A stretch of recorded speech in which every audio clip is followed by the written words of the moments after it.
Hello and welcome back to the second last edition here of the Tommy Wave budget deck series for Kobolds and Catacombs. Before we go into things, like always, we'll go through our criteria for the budget deck series. We don't have a set dust limit. We're not going to set any arbitrary numbers for ourselves.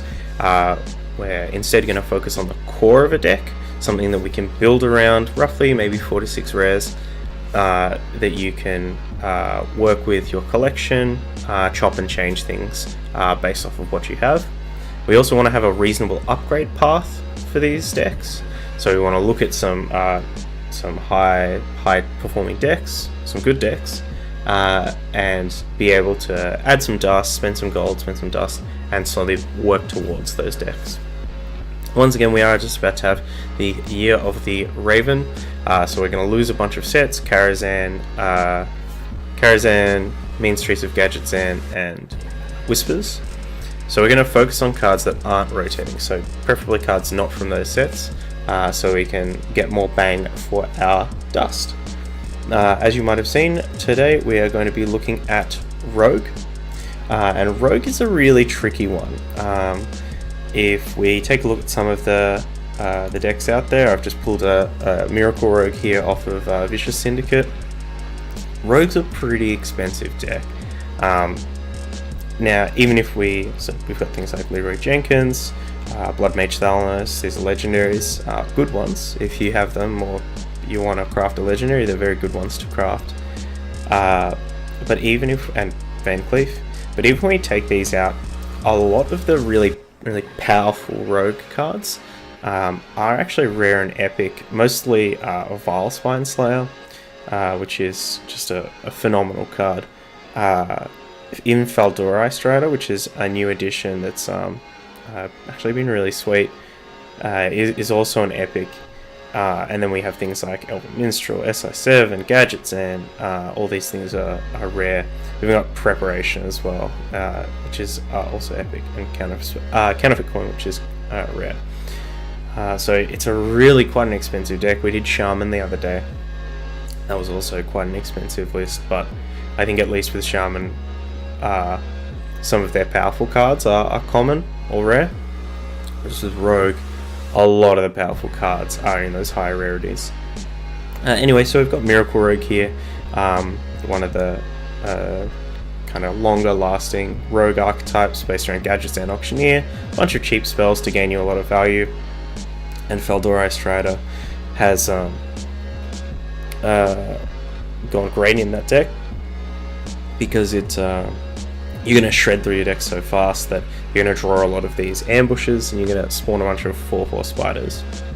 It's really cool. Really like this card. And Elven Minstrel from Kobolds and Catacombs as a way to restock on our threats without having to play Cold Light Oracle when we're in a deck where we might not want to give our opponents cards. So that's Miracle Rogue. I also found this Rase. I'm not sure how they would like that said, but they had a tempo rogue with a bit of an elemental theme, which I actually really like. So elementals like Firefly and Glacial Sharp we've seen before, just fantastic early game creatures at getting on the board, staying on the board, and it combines these with the late game of Blaze Caller. And Blaze Caller goes really well with things like Shadow Step, Sonya Shadow Dancer, and Shadowcaster. So we can add if they don't answer the Blaze Caller, you can Shadowcaster to have a 1/1 Blaze Caller in your hand, but it still deals 5. So just a really great late game package there, and good early game with the Elementals. Tar Creeper and Firebloom Phoenix kind of shore up that mid game. So I actually really like this deck. So I wanted to kind of show off the elementals a bit more and try and do something like this. Maybe we can work towards a deck like this. So I'll show you kind of the core of Elemental Rogue we're going to be working with.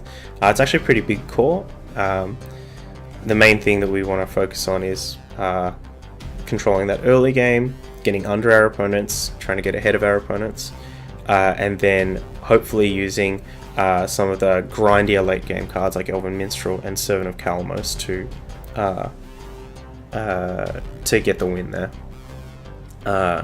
So we've got Backstabs in here. Backstab's a great tool at getting rid of early game threats. It also is a great combo enabler, which we want to have for our Elven Minstrel. Eviscerates and Saps. A lot of those Tempo Rogue decks out there are playing Kaliseth, so they don't have. Just bring up Kaliseth here.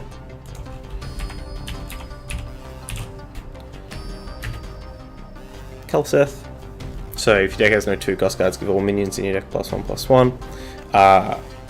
Unfortunately, we don't want to play this legendary.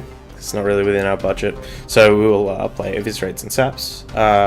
Sap, I would say, is almost more of a flex card. If you're finding that it's just not doing anything for you, we can definitely consider taking those out, but we'll leave them in the core for now, just to test things out. Eviscerate, once again, late game, early game removal, and also a bit of reach in the deck. SI7, help control the board. Fire Plume for the same thing, and Fire Plume also curves well into our Servant of Calamos. In fact, one thing that I didn't put in the core is the old Tar Creeper. Where is he? Hit on the fly here. There we go. We'll put Tar Creeper in the core as well, because it really does. It is a great curve of these early game threats, and then you and your opponent does kind of get on the board. They have to go through the Creeper, and you're bombing away with that. Your SI7s and Fire Plume Phoenixes. So that's kind of the core of the deck. And here's what I came up with. So there are some choices here that I'm not 100% confident on, and definitely with all of these decks, test things out, see how you go, and let me know how you went. So I've got some Shadow Steps in here to go with our Battle Cries of Glacial Shard, Fire Plume Phoenix, and SI7. Also in a pinch can be used with like Servant of Calamos and Bone Mare. Not the most impactful Shadow Steps, but we'll see how they feel. We've got the Direwolf Alpha and Razor Petal Lasher in here. I wanted to put some 2-drops, 2-drop threats, 2-drop creatures in the deck. And I've gone with the Direwolf Alpha to go with our 1-drops. And the Razor Petal Lasher, I'm not 100% on, but as far as 2-drops go for Rogue, there's not a lot of great options out there. So I can even feel like a Loot Hoarder or something in this slot. It's definitely a lot of options. We'll move on. At the end, we've got Cobalt Scalebanes. You would have seen in the other decks there was Fungal Mancers in there, but the Fungal Mancers, without cards like Saronite Chain Gang, which is a rare. These guys, without the Chain Gangs, we don't have a lot of ways to produce multiple threats, and I feel like we are going to be struggling a little bit against like a lot of Paladin decks. So instead I've gone just for the beefier threat in Cobalt Scalebane, but I'd be interested to see what the difference is, and especially because Fungal Mancer does go a bit better with our Shadow Steps. So just definitely some options there. You can switch around your late game based on how you feel. I've also included some Bone Mares. After playing a couple of games with the deck, did feel like we needed some more late game power, or at least something to help push through. So yeah, I've gone with Bone Mare there. So one thing I will note is the deck really does miss the Blaze Caller. So if you have any Blaze Callers, definitely try and slot those in somewhere, because it is truly a monster. Alright, we'll be back with some games in a second. Alright, we have a game against the Warlock. I've been seeing majority cube control Warlock lately. So this is a matchup where Sap is going to hopefully be pretty good.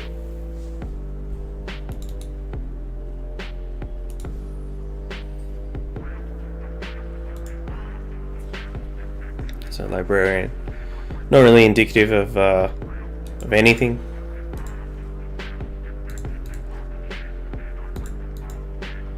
Been seeing, I think this card is probably going to be in every warlock deck until it rotates out.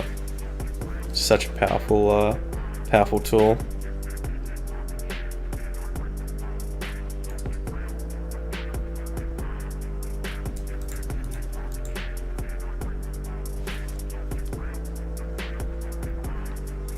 So one thing that I do need some feedback on is next week I will be doing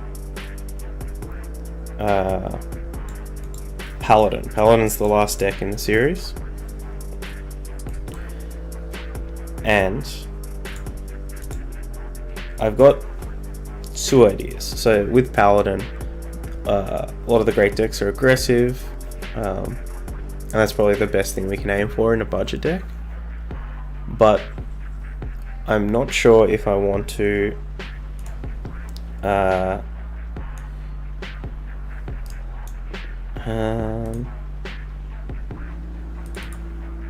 just need to try and play around Defile here.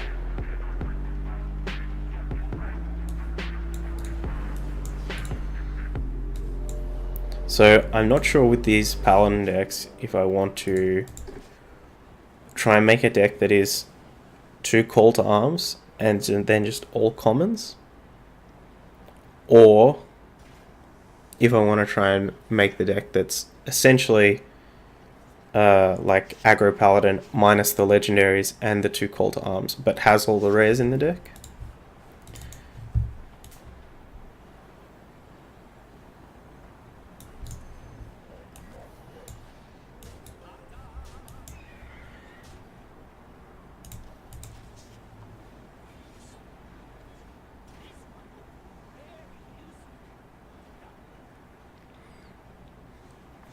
Because a lot of those kind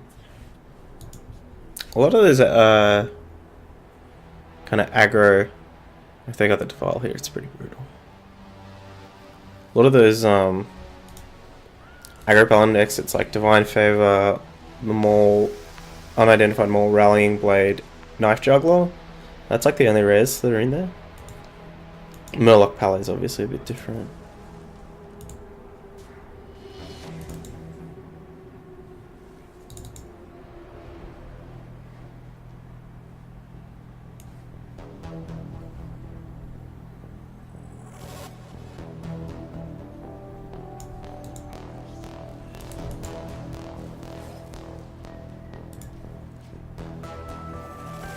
So I'm either thinking of just doing one of those decks, and I can definitely be swayed either way, or I'm thinking of maybe doing 2 videos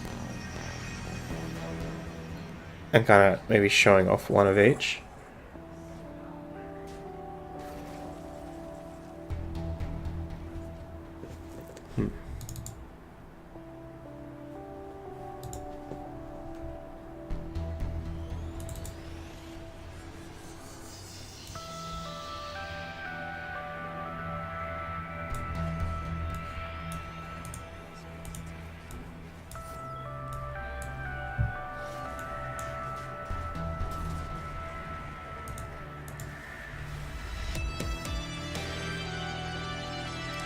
Now's where we need the it's like sap or bust.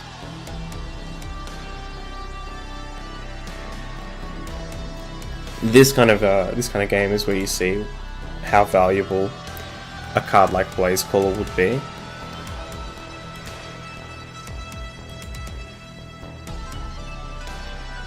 That's weird.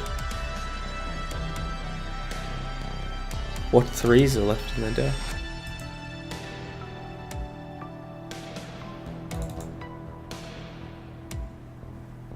How many 3s do you play?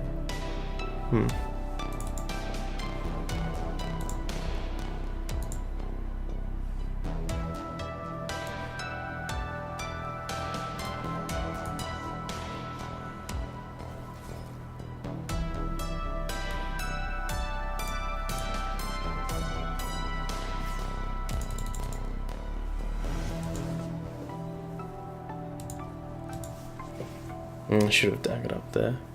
I guess we'll say that we're playing around Harrison.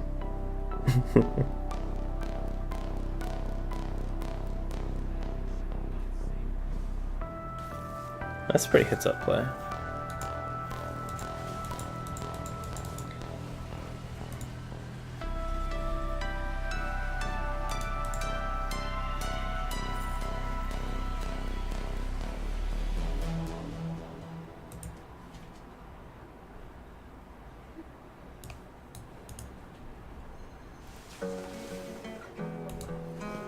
Show me the Blaze Caller.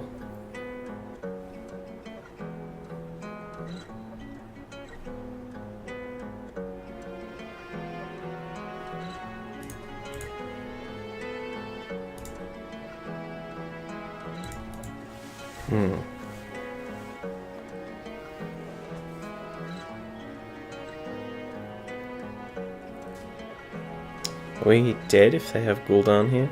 Yeah.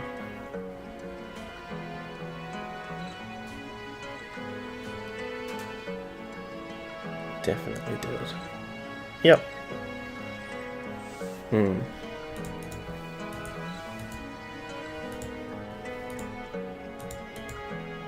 So if anything, that game just kind of shows the power of Blaze Caller. That it's a great tool for a deck like Rogue that can kind of run out of steam and needs a way to burn their opponent out. Not like Hunter, where you just have the hero power, or like Warlock, where you can keep using your hero power to get resources. Alright, Paladin. So originally I had Fan of Knives in this deck because I was expecting to see quite a lot of Paladin, but I think I played 5 games and didn't see one. Instead it was just a lot more Warlock and Mage. Does kind of feel like 90% of the games we're playing are against Warlock, Mage and Paladin.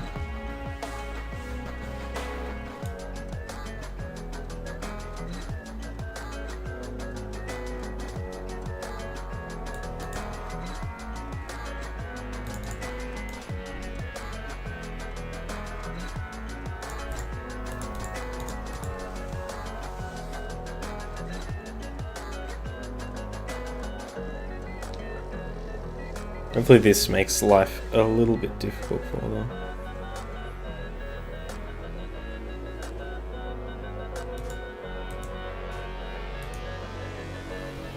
Looks like it did.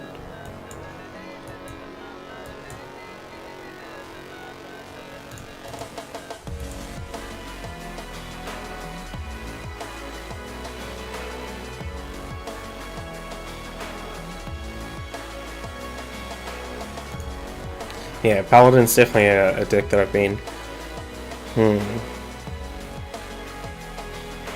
don't know if I'd say looking forward to. It's the deck that I've spent the most time thinking about by like a wide margin.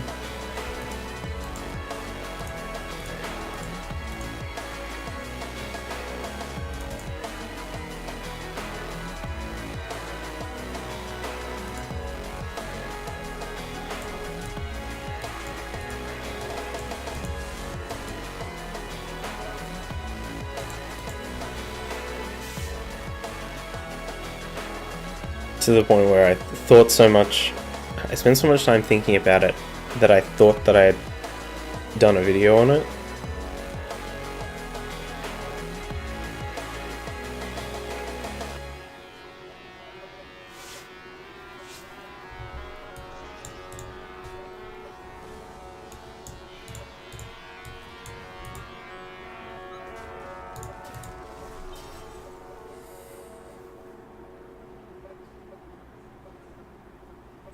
Clearing that dry gulch just in case they had a Blessing of Kings.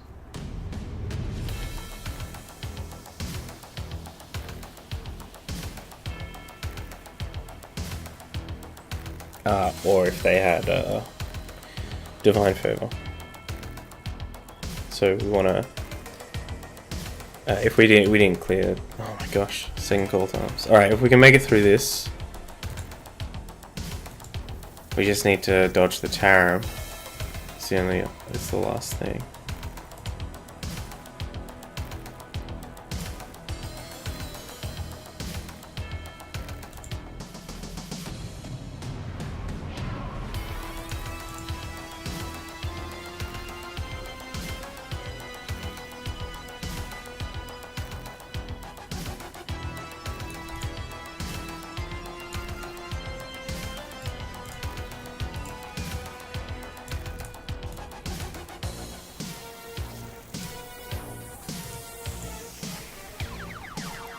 Whew.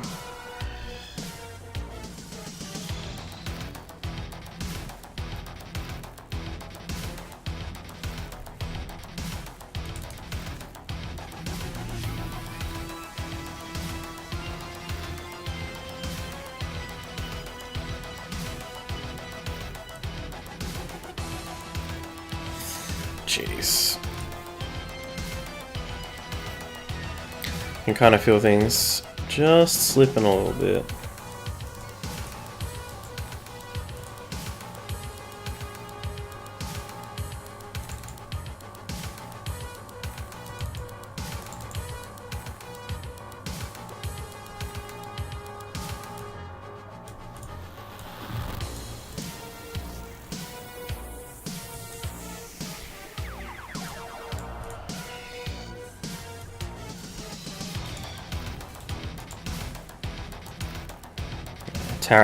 Tarim or anything like that here is just going to be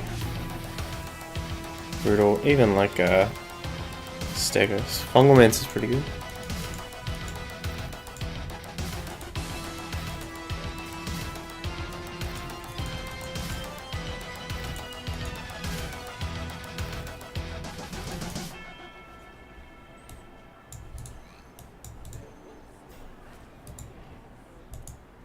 Unfortunately, we're trying to find more of our like SIs and the glacial shards and stuff. Fireplume Phoenix, but in doing so, we've given our opponent just the spiciest divine favor.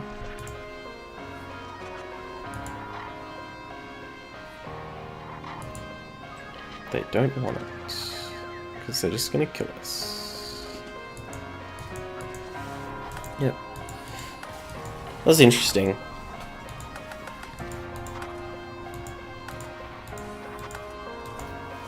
And it's pretty easy to say like that, oh, you know, we drew all our late game and we needed our early and mid game, but you know, maybe we should instead be thinking that maybe we have too much late game, if that's going to keep happening. Though in matchups like this against Mage, we more have the potential to just, if we don't draw that late game, or if we don't have access to it in the deck at all, like if we just didn't have any bone mares,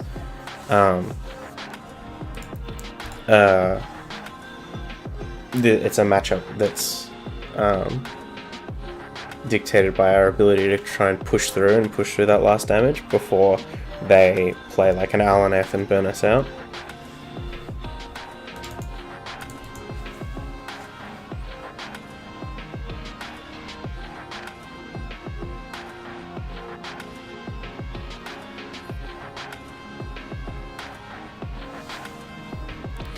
Unfortunately, these lashes really don't match up well against the Archanologist. I was honestly thinking of putting in like Armani Berserker. Armani.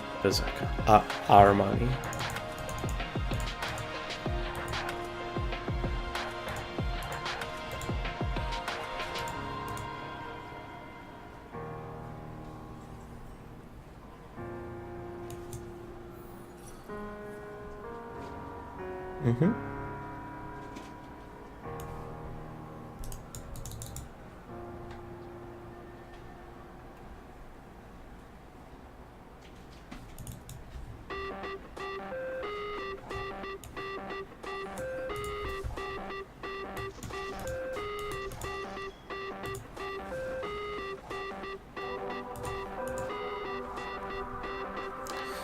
Yeah, maybe we should have played SI there. That probably would have been better. It's having a 3-3 on board compared to having the 2-2 on board.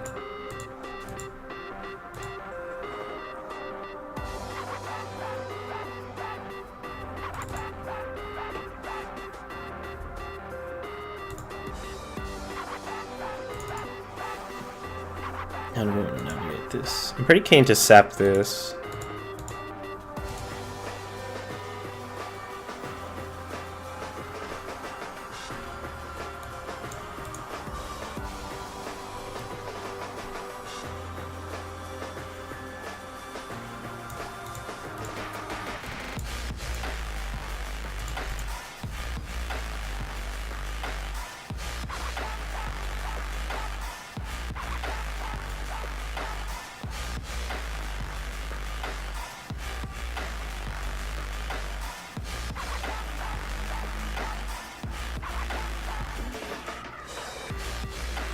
Getting glyphy with it.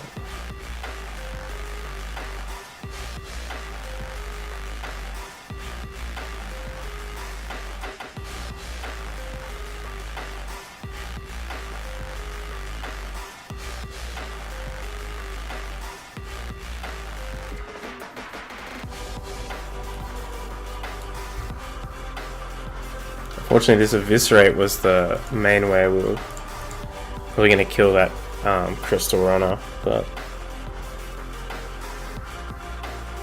we really just need to prevent as much minion damage as possible.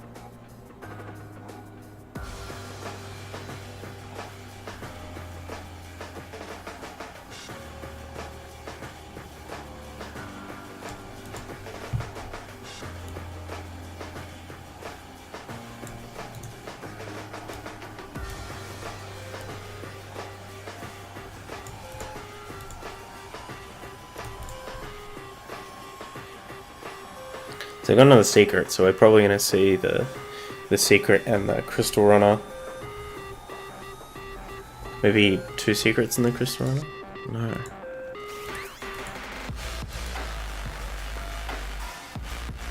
Two crystal runners.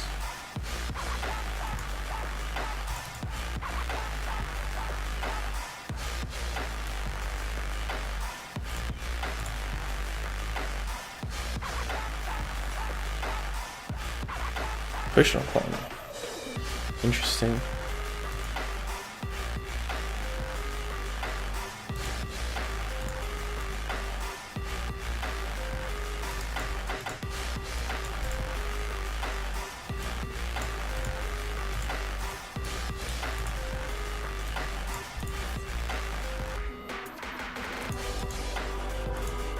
Saying 5 down to 14, which means we do die over the course of 3 turns to 2 fireballs.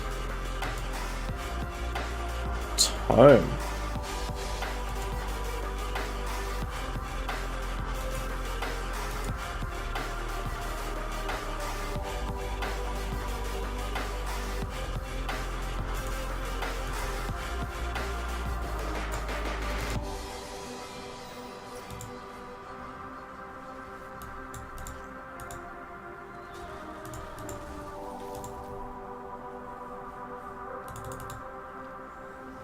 Yeah, we've only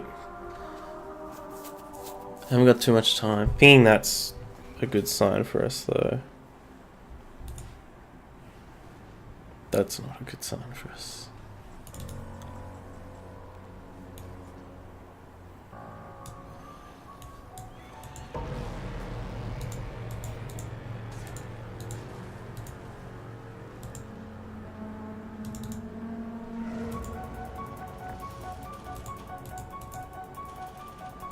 Oof. That was a pretty good Kabbalah Stone. Meteor and Violence Portal.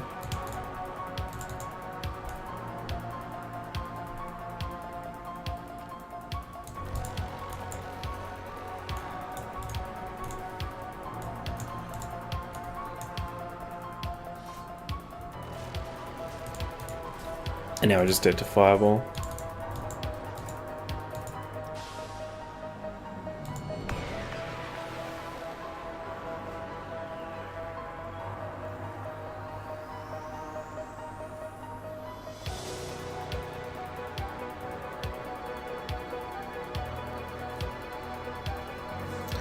There it is.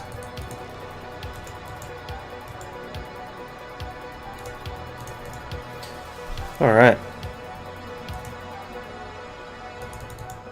Alright, I think I got one more game until we hit rank 10 0 stars.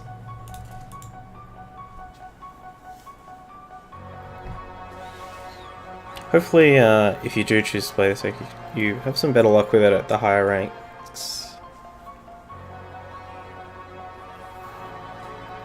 You're not seeing as much of this kind of stuff. And I think this deck could be pretty good at for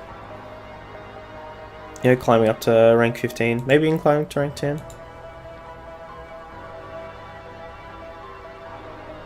But really, once you get to these ranks, really got to start investing some dust into certain classes.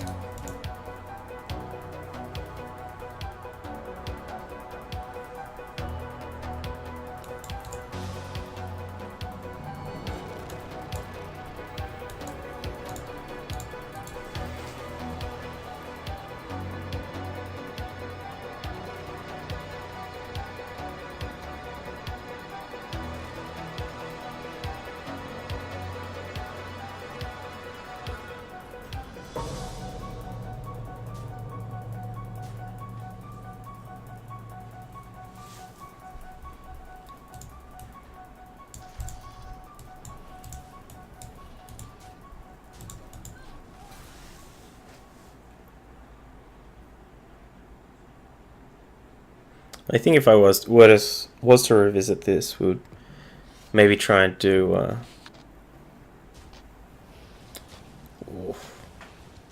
brutal. Maybe try and do something a little bit different.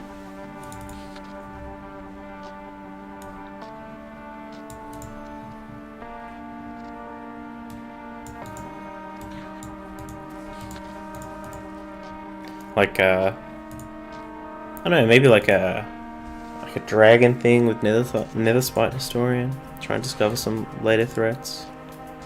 Or just be a bit more low to the ground. Play Vicious Fledgling, cut the elemental package.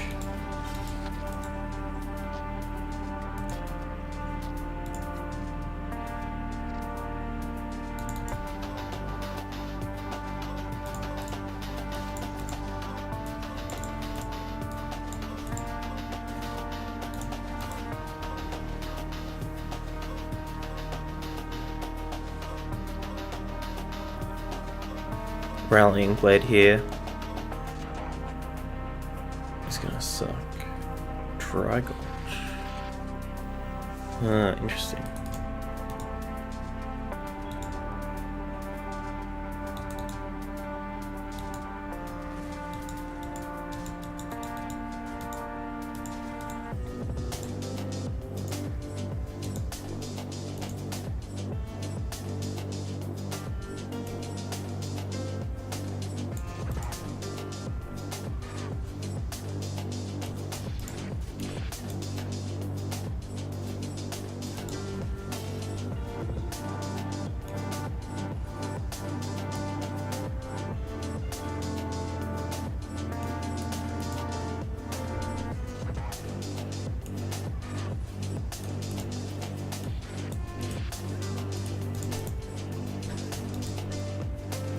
Well, hopefully we draw our, an Elven Minstrel. Even a Scale Band will be alright.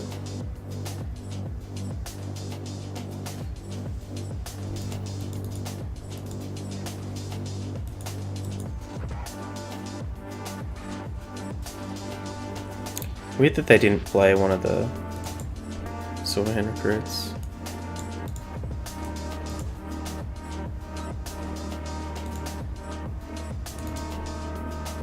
Okay.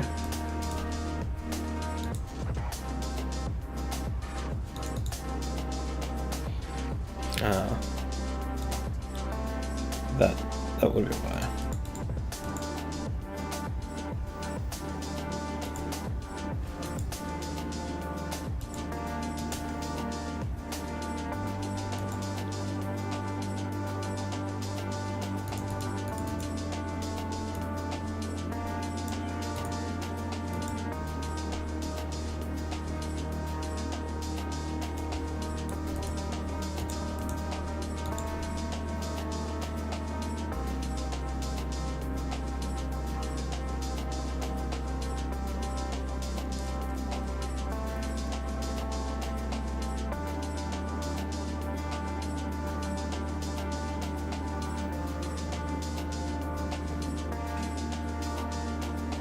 Oof. Oh, that was the last tutor. Interesting. A lot of these decks play like 10 total targets.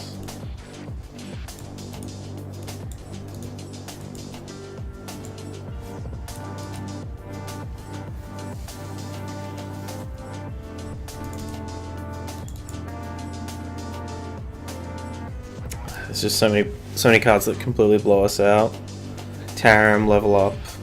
Quality. Kind of.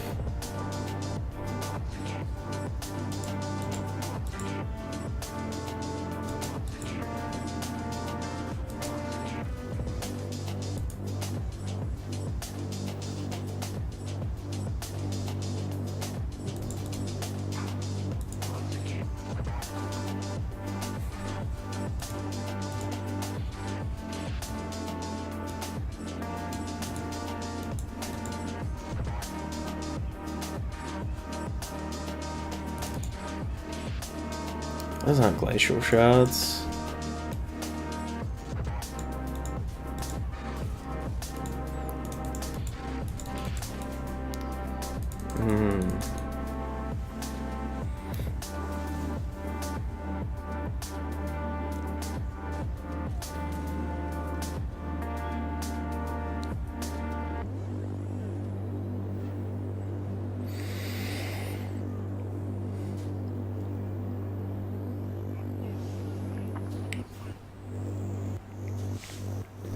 We are dead. Yes, we are. Oh, well, guess that was a bit of an unfortunate time for us. Not really unfortunate. It just kind of shows that, yeah, trying to compete with a budget, especially against these proper tier 1 decks, can be pretty tough. Yeah, a different direction we could have gone was just like that more aggressive style that we've been trying to do with like the Vicious Fledgling and other cards that just have like a high payoff. We could also try and do things with like Hallucination and Swashbuckler and Undercity Huckster. Just try and discover more powerful cards or randomly get more powerful cards. Unfortunately, Huckster is about to rotate and Swashbuckler is from Karazhan. So not really a great budget strategy. Could try and do Murlocs. Maybe Murlocs is possible without the War Leader. Which is kind of the main thing that isn't Murloc War Leader? Yeah. Without these guys, I'm not sure if it's possible, but Rogue and Murloc do kind of fit in. But yeah, maybe just something a bit more less cute, less elementals with like these Plague Scientists, Shadow Blade. Cavern Shiny Finder to go get the Shadow Blades. you know, we can put cold lights in there and try and shadow step our cold lights against a lot of the control decks.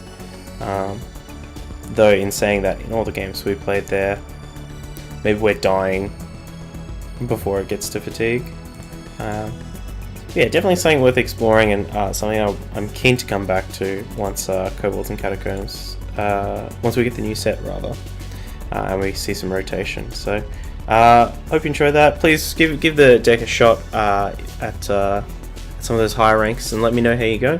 But other than that, I'll see you next week for the final episode in the series, Paladin. I'm looking forward to it. I'll see you soon.